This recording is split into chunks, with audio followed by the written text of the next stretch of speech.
ماہ رمضان آیا، ماہ رمضان آیا، ماہ رمضان آیا، ماہ رمضان آیا۔ اعوذ باللہ من الشیطان الرجیم، بسم اللہ الرحمن الرحیم۔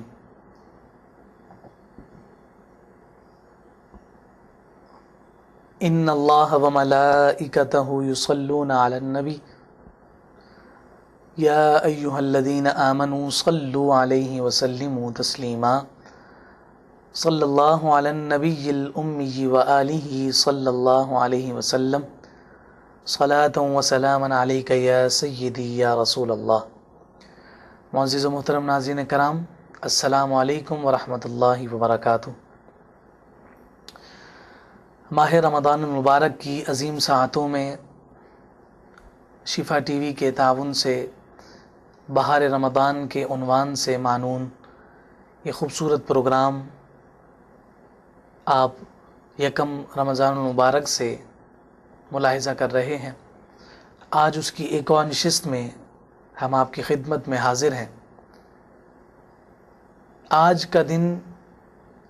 ایک ماں کے نام سے منسوب ہے۔ ماں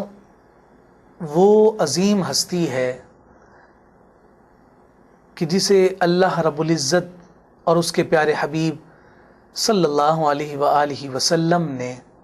ایسا مقام اور مرتبہ عطا کیا ہے کہ اس کے مقام اور مرتبے کو کل بروز قیامت ہر ایک رشک کی نگاہ سے دیکھے گا۔ جب تاجدار کائنات صلی اللہ علیہ وآلہ وسلم دنیا میں تشریف لائے تو عورت انسانیت کے درجے سے بھی کم پر زندگی گزار رہی تھی۔ عورت ذات کا ہونا ایک عیب سمجھا جاتا تھا۔ پیدا ہونے والی بچیوں کو زندہ درگور کر دیا جاتا تھا۔ عورت نحوست کی علامت سمجھی جاتی تھی۔ اس معاشرے میں جب تاجدار کائنات صلی اللہ علیہ وآلہ وسلم نے اسلام کی تعلیمات کو عام کیا، ہر ایک انسان کو اس کا مقام اور مرتبہ دلوایا، تو وہ عورت جس کو حقارت کی نظر سے دیکھا جاتا تھا، وہ عورت جسے نحوست کا سائن قرار دیا جاتا تھا، وہ عورت جس کا اس دنیا میں زندہ رہنا ایک جرم سمجھا جاتا تھا، وہ عورت جس کو پیدا ہوتے ہی زندہ درگور کر دیا جاتا تھا، وہ عورت جس کو کسی کے گھر میں پیدا ہونا بھی عیب سمجھا جاتا تھا، اب جب تاجدار کائنات صلی اللہ علیہ وآلہ وسلم، جان دو عالم صلی اللہ علیہ وآلہ وسلم نے اس امت اور اس انسانیت کو اس کا کھویا ہوا وقار واپس لوٹایا، تو اس عورت نامی ہستی کو ایسا بلند اور عرفہ مقام عطا کیا، اس کی عظمت کو، اس کی فضیلت کو، اس کی بزرگی کو، اس کے مقام اور مرتبے کو دنیا والوں پر ایسا آشکار کیا، اس کی اہمیت کو اور اس کی انفرادیت کو دنیا والوں کو ایسا خوبصورت انداز میں بیان کیا، اس کے مقام کو نچلی سطح سے، زمین کے نیچے جو زندہ درگور ہیں وہاں سے اس عورت کو نکال کر اس کے مقام اور مرتبے کو اتنا بلند کیا، اتنا بلند کیا، اتنا بلند کیا کہ علماء کرام بیان کرتے ہیں کہ جان دو عالم نے اس ہستی کو اتنا مقام اور منصب عطا کر دیا کہ اس کو جب ماں کے نام سے منسوب کیا تو اس ماں کے نام سے اس عورت کی جب نسبت ہوئی تو اس ماں کا مرتبہ اتنا بلند ہو گیا کہ خالق کائنات کا آسمان بھی نیچے رہ گیا، اور اس ماں کے قدم اس سے بھی بڑھ گئے کہ تاجدار کائنات صلی اللہ علیہ وآلہ وسلم کی حدیث مبارکہ آ گئی کہ ماں کے قدموں تلے جنت ہے، لوگوں سن لو، جنت کمانا چاہتے ہو تو اپنی ماں کی خدمت کیا کرو۔ تاجدار کائنات صلی اللہ علیہ وآلہ وسلم نے ماں کی وہ عظمت اور رفعت، اس کے مقام اور مرتبے کو ایسا بیان کیا کہ آج جب بھی کسی کی جو ہے محبت کی علامت کو بیان کیا جاتا ہے یا کسی کی الفت کی مثال دی جاتی ہے تو پھر سب سے پہلے کوئی سگنیفیکیشن، کوئی آئیڈینٹیفیکیشن یا کسی چیز کی کہ علم بردار ہونے کی کوئی نشانی بیان کی جاتی ہے تو سب سے پہلے کہا جاتا ہے کہ ماں کی ممتا ایسی ہوتی ہے، کسی ماں کی محبت ایسی ہوتی ہے، کسی محبت کے اظہار کرتے ہوئے ماں کی محبت کو اس کے مقابل بیان کیا جاتا ہے۔ ناظرین محترم، یہی ماں ہے کہ جو اپنے بچے کو 9 ماہ تک اپنے حمل میں برداشت کرتی ہے، پھر ایسی تکلیف اٹھا کر اسے جنم دیتی ہے، مگر اس کے باوجود ماں وہ ہستی ہے جو اتنی تکالیف کو برداشت کرنے کے بعد بھی اپنی اولاد کے پیر میں ایک معمولی سا کانٹا بھی چبھنا برداشت نہیں کرتی۔ یہ ماں کی تفصیل کا بیان کرنا محض اس وجہ سے تھا کہ آج جو ایک والدین کی نافرمانی کا ایک عنصر ہمارے معاشرے میں پیدا ہو رہا ہے، اللہ رب العزت ہمیں اس وبا سے اور اس مرض سے ہمیں حفاظت عطا کرے۔ آج ایک ایسی ماں کا تذکرہ ہے کہ جس کو تاجدار کائنات نبی مکرم شفیع معظم صلی اللہ علیہ وآلہ وسلم کی ماں کا اعزاز حاصل ہے، جسے والدہ محمد الرسول اللہ صلی اللہ علیہ وآلہ وسلم کے لقب سے جانا اور پہچانا جاتا ہے۔ تو جس عام ماں کا مرتبہ یہ ہے کہ اس کے قدموں تلے جنت ہے، تو جو ماں منسوب ہو اس ذات کے ساتھ جس ذات نے اس ماں کو اتنا مقام دیا ہے، تو اس والدہ تاجدار کائنات صلی اللہ علیہ وآلہ وسلم کا تذکرہ اور اس کی عظمت اور فضیلت کس قدر اہمیت کی حامل ہوگی۔ آج ہم تذکرہ کر رہے ہیں سیدہ حلیمہ سعدیہ رضی اللہ تعالی عنہا، جو حضور علیہ الصلوۃ والسلام کی وہ پیاری والدہ ماجدہ ہیں کہ جنہوں نے نبی مکرم شفیع معظم کائنات کے تاجدار آقا علیہ الصلوۃ والسلام کو دودھ پلایا، آپ کی رضائی والدہ ہونے کا اعزاز اور شرف حاصل کیا۔ ان کی عظمت، ان کی بزرگی کی کیا بات کی جائے، ان کو جو نسبت تاجدار کائنات صلی اللہ علیہ وآلہ وسلم سے مل گئی، انہیں اس سے بڑھ کر اور مقام اور مرتبہ کیا دیا جا سکتا ہے۔ ناظرین محترم، چند باتیں سیدہ حلیمہ سعدیہ کی فضیلت اور اہمیت اور ان کی آقا علیہ الصلوۃ والسلام سے نسبت کے حوالے سے آج کے اس دن کی مناسبت سے کہ آج کا دن وصال سیدہ حلیمہ سعدیہ کا دن ہے، کہ اللہ رب العزت اس عظیم ہستی کے تذکرہ کرنے کی وجہ سے ہمارے دلوں میں بھی ہماری ماؤں کی ایسی محبت پیدا کر دے، ایسی محبت پیدا کر دے کہ دیکھنے والا رشک کی نگاہ سے دیکھے کہ دیکھو یہ اپنی ماں سے، اپنی باپ سے کس قدر محبت کرتا ہے۔ سیدہ حلیمہ سعدیہ کا تعلق بنی سعد قبیلے سے تھا، اور بنی سعد قبیلہ عرب کے صحراؤں میں آباد تھا، اور سیدہ حلیمہ سعدیہ رضی اللہ تعالی عنہا بچے کے حصول کے لیے مکۃ المکرمہ آئیں۔ جیسا کہ عرب کا دستور تھا کہ جب ان کے ہاں کسی بچے کی ولادت ہوتی تو اسے اپنے پاس پالنے کی بجائے عرب کے صحراؤں میں اور ریگستانوں میں بھیج دیا کرتے تھے، تاکہ وہاں جا کر وہ خاص ٹھیٹ عربی بھی سیکھ سکیں، اور اس کے ساتھ ساتھ جب وہ ریگستانوں کی چٹانوں کے ساتھ ملیں گے، ان کی ایڑیاں ان چٹانوں کے ساتھ رگڑیں کھائیں گی تو وہ جسامت اور جسمانی طور پر بھی قوی اور مضبوط ہو جائیں گے۔ تو یہی معمول کو لیتے ہوئے سیدہ حلیمہ سعدیہ بنی سعد قبیلے کی اور عورتوں کے ساتھ مکۃ المکرمہ آتی ہیں کہ کسی بچے کو لے کر میں اپنے پاس جاؤں گی، اور پھر اس بچے کے والدین مجھے اس دودھ کے پلانے کا اجر اور انعام دے کر مجھے مالا مال کر دیں گے۔ یہ ایک دستور تھا، ایک معمول تھا عرب کے معاشرے کا۔ اسی دستور کو اپناتے ہوئے سیدہ حلیمہ سعدیہ جب مکۃ المکرمہ آتی ہیں تو حلیمہ سعدیہ غریب بھی ہیں، مفلسی کا شکار بھی ہیں، خود بھی کمزور ہیں، سواری بھی کمزور ہے، بھوک اور پیاس کا عالم ہے، سواریاں قافلے کی آگے آگے ہیں، حلیمہ سعدیہ سب سے پیچھے ہے۔ سبب یہ ہے کہ سواری بھی کمزور ہے، لاغر ہے، چل نہیں سکتی ہے، بار بار قافلے والوں کو رکنا پڑتا ہے، حلیمہ جلدی آ، قافلے کے ساتھ مل، ہمیں دیر ہو رہی ہے، جلدی مکہ پہنچنا ہے۔ ناظرین محترم، جب یہ قسمت حلیمہ سعدیہ پر پلٹا کھاتی ہے، حلیمہ سعدیہ کی قسمت جاگتی ہے اور تاجدار کائنات حلیمہ سعدیہ کی گود میں آتے ہیں، وہ نوری لجپال جس نے کائنات کے غریبوں کو سینے سے لگانا ہے، جس نے کائنات کے مفلس زدہ لوگوں کی مفلسی کو دور کرنا ہے، جس نے پریشان حالوں کی داد رسی کرنی ہے، جس کے حقوق غصب کیے ہیں، مظلوموں کو ظالم سے جس نے چھٹکارا دلانا ہے۔ جب وہ عظیم ہستی حلیمہ سعدیہ کی گود میں آتی ہیں، حلیمہ سعدیہ خود بیان کرتی ہیں کہ جب میں نے جان دو عالم صلی اللہ علیہ وآلہ وسلم کے چہرہ انور پر دیکھا، اس وقت آقا علیہ الصلوۃ والسلام آرام فرما تھے۔ حضور علیہ الصلوۃ والسلام کے چہرہ والضحیٰ سے نور کی شعائیں پھٹک رہی تھیں، نور کی شعائیں نکل رہی تھیں، جس سے پورا کمرہ روشن تھا۔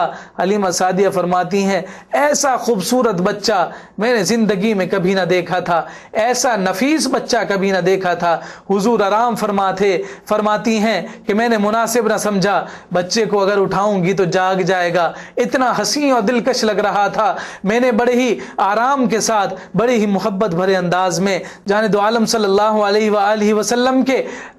سینہ مبارک پر ہاتھ رکھا تو حضور علیہ الصلوۃ والسلام تبسم فرماتے ہوئے آنکھیں کھول دیتے ہیں۔ حلیمہ سعدیہ فرماتی ہیں آنکھوں سے نکلنے والا وہ نور اور وہ نور کی شعائیں مجھے آج بھی یاد آتی ہیں کہ کس قدر خوبصورت میرا بیٹا لگ رہا تھا۔ سیدہ حلیمہ سعدیہ نے حضور علیہ الصلوۃ والسلام کو کفالت کے لیے، حضور کی رضاعت کے لیے بطور مرضیہ تاجدار کائنات صلی اللہ علیہ وآلہ وسلم کو جب حاصل کر لیا، جب کائنات کا تاجدار سیدہ حلیمہ سعدیہ کو حاصل ہو گیا تو اب وہی ماحول اور وہی جو ہے سواری ہے کہ جس سواری پر حلیمہ سعدیہ قافلے میں سب سے پیچھے ہیں۔ جب سوار پر سواری تبدیل ہوتی ہے، اس سواری پر سوار تبدیل ہوتا ہے۔ اب کیا ماجرا ہے؟ حلیمہ سعدیہ کی وہی سواری جو سب سے پیچھے تھی اب سب سے آگے آگے دوڑ رہی ہے۔ لوگ پوچھتے ہیں حلیمہ کیا ماجرا ہے کہ ابھی آنے سے پہلے ہمیں رک کر تیرا انتظار کرنا پڑتا تھا،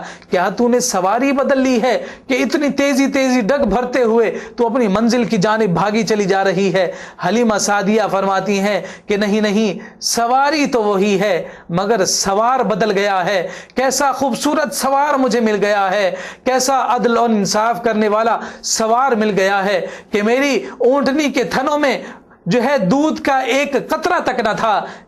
جب میں نے اس مبارک ہستی کو حاصل کیا ہے تو اس کی آنے کی ایسی برکت ہوئی ہے کہ میری اونٹنی کے تھن دودھ سے لبریز ہو گئے۔ آج کی رات میں نے بھی جی بھر کر دودھ پیا ہے، میرے شوہر نے بھی جی بھر کر دودھ پیا ہے۔ حاضرین محترم، ناظرین گرامی قدر، کیسا خوبصورت انداز سیدہ حلیمہ سعدیہ کو فیوز و برکات کے حصول کا مل رہا ہے۔ سیدہ حلیمہ سعدیہ فرماتی ہیں سواری تبدیل نہیں ہوئی بلکہ سوار تبدیل ہو گیا۔ سفر ختم ہوتا ہے، بنی سعد قبیلے میں آقا علیہ الصلوۃ والسلام کی تشریف آوری ہوتی ہے، ہر گھر سے کستوری کی خوشبو آنے لگ جاتی ہے، ہر ایک حیران اور پریشان ہے یہ کیسا ماحول پیدا ہو گیا ہے کہ آج سے پہلے تک تو ایسا کبھی نہ ہوا۔ اللہ کے حبیب صلی اللہ علیہ وآلہ وسلم نے بنی سعد قبیلوں کو کیسی برکتیں عطا کی، کیسی فضیلتیں عطا کی، انہیں کیسی شفائیں عطا کی۔ حلیمہ سعدیہ فرماتی ہیں نہ صرف ہمارے گھر میں رونقیں اور رحمتیں آ گئی تھیں بلکہ میرے بیٹے کی شان اور عظمت اور رفت تو یہ تھی کہ جب ہمارے پورے قبیلے میں کوئی بیمار ہوا کرتا تھا تو وہ بیمار میرے گھر آ جاتا تھا اور میں اپنے بیٹے کا دست شفقت اس بیمار پر، اس تکلیف زدہ جگہ پر پھیر دیا کرتی تھی، اس سے وہ شفا حاصل کر لیتے تھے۔ نہیں، نہ صرف انسانوں کو تاجدار کائنات صلی اللہ علیہ وآلہ وسلم نے حلیمہ سعدیہ کے گھر میں رہ کر برکتیں لوٹائیں بلکہ جب کوئی جو ہے جانور دودھ نہ دیتا تھا، جب کوئی جانور کسی بیماری میں مبتلا ہو جاتا تھا، اس جانور کو لایا جاتا، حضور علیہ الصلوۃ والسلام کا دست شفقت پھیرا جاتا، حضور علیہ الصلوۃ والسلام کے دست شفقت کی برکت ہوتی کہ وہ جانور بھی شفا حاصل کر لیا کرتے۔ حلیمہ سعدیہ فرماتی ہیں کہ ہمارے اس قبیلے میں گرد و نواح میں کسی بھی قسم کی کوئی ہریالی نہ تھی، ایک تنکا تک بھی نظر نہ آتا تھا، مگر جب میری جو ہے بکریاں چرا کر مصطفیٰ کریم اپنے بہن اور بھائی کے ساتھ واپس تشریف لایا کرتے تو میری بکریوں کے تھن حضور کی برکت سے لبریز ہوا کرتے تھے، تھن دودھ سے بھرے ہوا کرتے تھے، ہم خود بھی پیا کرتے، ہم اپنے قبیلے کے لوگوں میں بھی تقسیم کیا کرتے، لوگ ہمیں رشک کی نگاہ سے دیکھا کرتے اور اپنے نوکروں کو ڈانٹا کرتے کہ تم وہاں جا کر بکریاں کیوں نہیں چراتے جہاں پر جا کر حلیمہ سعدیہ کی بکریاں چرتی ہیں۔ تو پھر جواب یہی ملتا تھا، بکریاں تو ہم بھی وہیں چراتے ہیں، مگر فرق یہ ہے کہ ہم اپنی بکریوں کو ہم چراتے ہیں، مگر ان کے چرانے والا وہ ہے کہ جس نے کائنات کو برکتوں کے اور رحمتوں کے نور سے مزین اور منور کرنا ہے۔ سیدہ حلیمہ سعدیہ رضی اللہ تعالی عنہا کی بہت ساری روایات ہمیں ایسی ملتی ہیں کہ جس میں آقا علیہ الصلوۃ والسلام کے اس بچپنے کے معجزات کے ظہور کا حلیمہ سعدیہ نے بیان فرمایا۔ ایک دو کو بیان کر کے آگے چلتے ہیں۔ سیدہ حلیمہ سعدیہ رضی اللہ تعالی عنہا فرماتی ہیں کہ ایک روز میں اپنے بیٹے محمد صلی اللہ علیہ وآلہ وسلم کو اپنی گود میں لیے بیٹھی تھی کہ بکریوں کا ایک ریوڑ وہاں سے گزرتا ہے، ان بکریوں کے ریوڑ میں سے ایک بکری نکل کر جلدی سے میری جانب لپکتی ہے اور میں دیکھتی ہوں کہ وہ میرے بیٹے کے سامنے سر بسجود ہو جاتی ہے، زمین پر سجدہ کرتی ہے، میرے بیٹے کے قدموں کو چومتی ہے اور دوڑ کر واپس اپنے اس ریوڑ کے ساتھ جا کر مل جاتی ہے۔ سیدہ حلیمہ سعدیہ رضی اللہ تعالی عنہا فرماتی ہیں کہ یہ ماجرا دیکھ کر میں بڑی پریشان ہوئی کہ دیکھو اللہ نے میرے بیٹے کو کس قدر مقام اور مرتبہ عطا کیا ہے۔ اسی طرح سے سیدہ حلیمہ سعدیہ جو حضور علیہ الصلوۃ والسلام سے محبت اور الفت رکھتی تھیں وہ کسی سے ڈھکی چھپی نہیں، آپ اکثر و بیشتر ان کے تذکرے پڑھتے اور سنتے رہتے ہیں۔ یہاں پر ایک اور واقعہ بیان کرتا چلوں کہ سیدہ حلیمہ سعدیہ حضور کا بے حد خیال رکھا کرتی تھیں، کوئی سی وقت بھی اپنی نگاہ سے انہیں جدا نہ ہونے دیتی تھیں، ہر وقت اپنی نگاہ میں رکھا کرتی۔ ایک روز دیکھتی ہیں کہ آقا کریم صلی اللہ علیہ وآلہ وسلم گھر میں موجود نہیں ہیں، گرمی کی شدید تپش ہے، صحرا میں ویسے ہی گرمی زیادہ پڑتی ہے، آقا علیہ الصلوۃ والسلام موجود نہیں ہیں۔ حلیمہ سعدیہ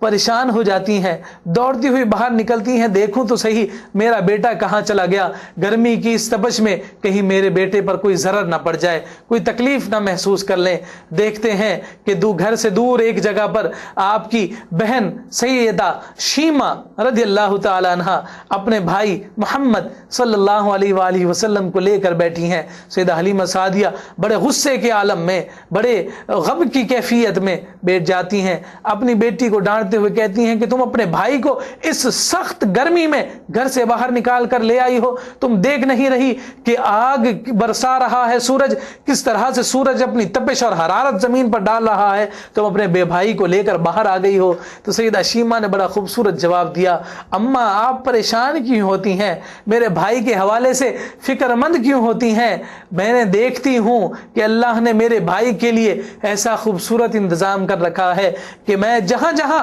اپنے بھائی کو لے کر جاتی ہوں تو زمین پر آسمان سے آنے والی اس سورج کی شعاؤں اور اس تپش اور حرارت سے بچانے کے لیے ایک بادل میرے بھائی کے سر پر سایہ کیے رکھتا ہے، جہاں جہاں میرا بھائی جاتا ہے وہ بادل میرے بھائی پر سایہ کیے رکھتا ہے۔ اور کئی واقعات اور کئی ایسے معاملات سیدہ حلیمہ سعدیہ کے پاس رہتے ہوئے آقا علیہ الصلوۃ والسلام کی حیات طیبہ میں وہ نظر آتے ہیں۔ حضور علیہ الصلوۃ والسلام کی بچپن ہی کے اس عالم میں سیدہ حلیمہ سعدیہ نے حضور کا وہ مقام اور مرتبہ دیکھ لیا تھا کہ پھر کسی بھی طور پر حضور کو اپنے آپ سے جدا نہیں کرنا چاہتی تھیں۔ 2 سال کا جو ایگریمنٹ ہوا تھا، معاہدہ ہوا تھا، اب اسے لے کر واپس جانا تھا، محمد صلی اللہ علیہ وسلم کو واپس سیدہ آمنہ رضی اللہ تعالی عنہا کے پاس لے کر جانا تھا اور انہیں واپس کرنا تھا۔ یہ ایک پورا معمول تھا۔ اس رضاعت کا آقا علیہ الصلوۃ والسلام نے کس خوبصورت انداز میں اس کا